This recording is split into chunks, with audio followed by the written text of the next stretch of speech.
And we're back to learning JavaScript. Let me show the push method. It can be used to add an element to an array and it actually ends it at the end. So let me add this here.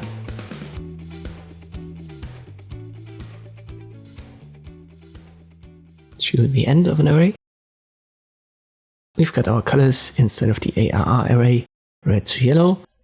And if I add the push method before printing it out, I use arr.push. Inside quotation marks and maybe brown, this will be added now.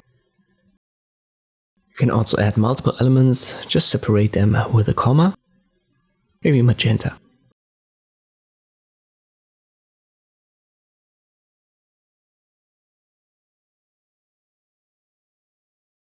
And this is not one element that is added, so two colors are not seen as one element in the array. Let me prove it to you by adding the arr.length method, and now we count how many elements there are in the array. It's 7, so 1, 2, 3, 4, 5 originally, and then brown and magenta 6 and 7. And this is how you can use the push method in JavaScript. I hope this video was helpful, thank you for watching, and I'll see you next time.